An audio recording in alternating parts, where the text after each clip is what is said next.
My name is Katie Martin, and I was in a safe place back in June of 2018. I came in pregnant.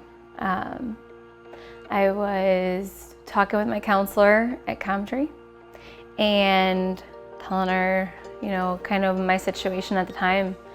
And she had mentioned a safe place. And I was leery, because where I was at was all I knew. And she said, let's give them a call. So she called a safe place for me. And they said that they had an opening and that I could stay there. So I went. I was nervous. And when I got there, they made me feel really at home. Very comfortable. And I ended up being there for several months. I didn't have money. As of course, coming out of an abusive relationship, he had control and he didn't want me to work, so I was secluded. I couldn't have money. I had an allowance. So when I left there, I didn't have anything. And I was pregnant, so I couldn't go out and get a job. I didn't have any source of income coming in. And so I came into the shelter in June, and I have twins that had a birthday July 5th. I didn't know what to do. And I don't even know that I necessarily brought it up to the ladies, but somehow it came, and they were like, why don't you say something? We've got ribbon, we got banners, we got a whole room, you could pick out a few presents, and that was big to me because, when it's your kid's birthday, you can't help but to feel guilty if you can't get them anything, or celebrate. And they made sure to make that party happen. So we set up in the conference room, or a little common area. We had streamers, balloons. We had a cake, made a cake. The kids had presents, and it was just an all-out good time. But they also do regular events. It's really a warm, friendly environment, and it's not like a traditional setting. It's not like the structure of it isn't ran like a business. It feels like home.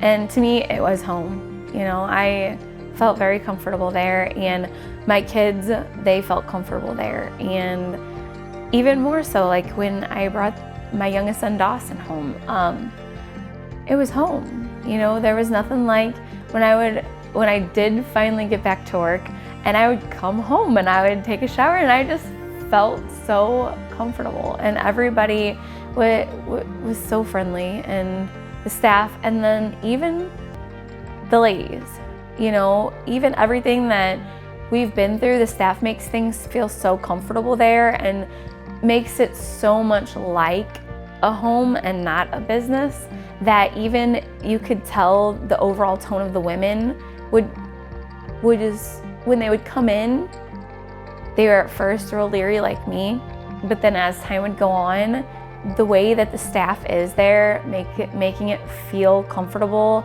and not ran like a business, makes all the difference. And you can see it in the overall tone of us that come in, and that I think makes a huge impression. We used to do weekly these different meetings, different groups, and they were always a blast. But the one thing, not only that they were fun, but there was a few things I learned about why my relationship that I was in prior was so toxic.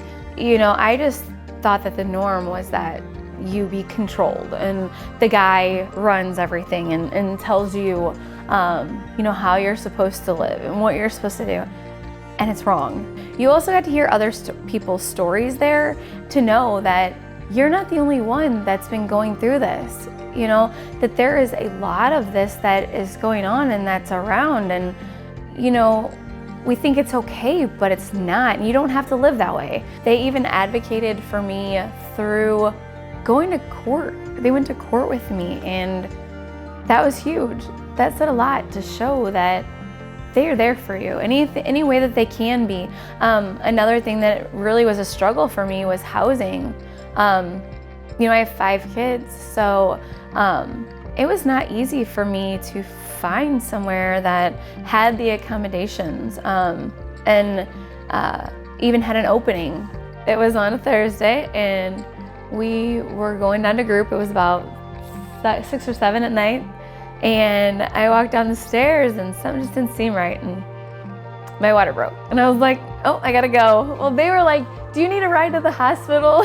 And I'm like, no, I'm good. You know, 5 kids later, I got this, you know, but they were, you know, willing to go with me to the hospital. And I came back a couple days later, and here I had this newborn.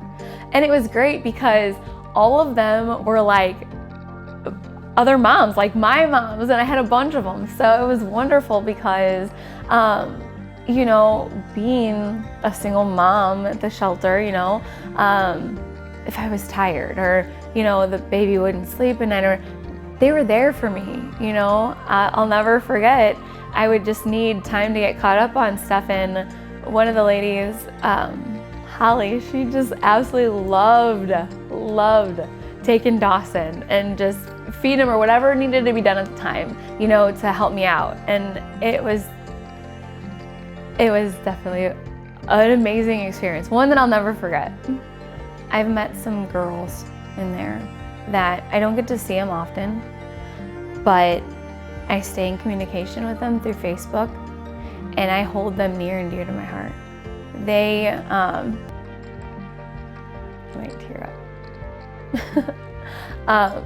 I've made some relationships with these girls that, you know, we kind of like, we're each other's cheerleaders. You know, we've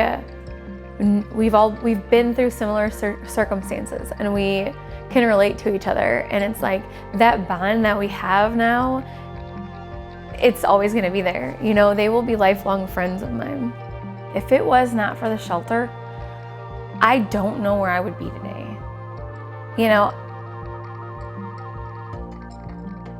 there's no telling. You know, I know for sure I would have went back to my abuser, but would I have ended up self-medicating? Would I be alive today?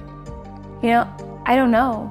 And I'm just thankful because without them, I really don't know where I would be.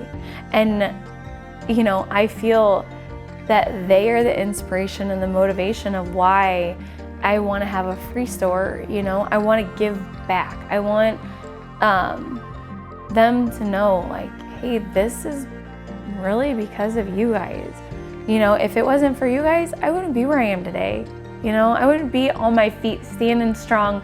I wouldn't know the red flags of a bad relationship. I wouldn't know those signs, like I would be in a toxic relationship and all they did was hold me down. And now here I am. I have a successful junk removal business, and I want to give back to my community, and I want to help these women that they do get out on their own. You know, they do go to the shelter and they get out on their own and they get into a place. I want to be able to be that next step for them, you know, to help them. And I will do anything that I can. I'll furnish their whole house if I can, you know. But I want to give back.